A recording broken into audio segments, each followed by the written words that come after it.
Harden shouldn't have gotten ejected for that. No, right? No, what happened? No, what's happening then? What's happening then? What is going on? I don't know. That I was sitting there watching the game. Had a nice cigar with me too, by the way. Nice. While watching the game, and I saw flagrant one. He pushed. Now, did James Harden intend to hit him in the groin? No. James Harden uses that move a lot of time to push off and to create the space to move. It just so happened he got hit lower. Okay, you penalize him for hitting him lower. Fine. Move on. Flagrant one. That right there in the flagrant two, I was blown away on that call. Yeah. And that's, I think, the argument that a lot of players and coaches have in regards to the inconsistencies in the calling. Because depending on the official's crew, it may go one way or another. Like, you don't know what a flagrant one is or a flagrant two, from game to game, because the officiating crew may view things a little bit differently. And that's where the confusion comes in, especially like last night. What do you think?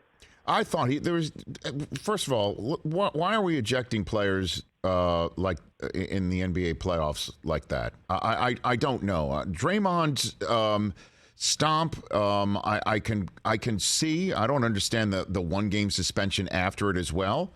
But wait. Let me say this: Adam Silver in the stands, and he's yelling all kind of obscenities to the fans. Yes. While he's there. Okay?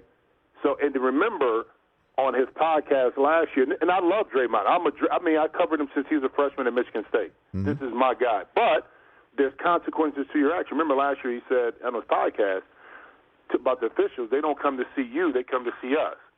I can do what I want. I won't get kicked out the game. So all of these things go into that decision-making. So I just wanted to digress. All right. No, and I appreciate you doing that. Okay. So that's what I thought. And I just thought to myself, this is getting a little out of control. Certainly when you start to review it and then you come back and I thought, okay, they'll keep him in the game, and then they don't. It is really weird. There's just no other way to put it. And I'm just thankful for the Sixers that they got through anyway. They're 3-0, and it looks like they and the Celtics will sweep, and we'll get the playoff series that we're all anxious to see, with both teams having full complement of rest. That's the way it looks to me. So that one, and I think Boston was 3-1 against the Sixers during the course of the year, and we had the game there. I think it was Boston at Philly, a few weeks ago. And that's the tough thing about the Sixers from this perspective is the matchups with Boston, because Boston is just so deep. I thought one of the things that got taken away from Joel Embiid was a J.J. Redick type player. And what I mean by that, Rich, is that a guy, when he comes off of a downstream by Joel, you have to stick with him and honor that, because he's a shooter. If he's initiating the pass to Embiid on the post or mid-post, you got to stay at home. You can't help.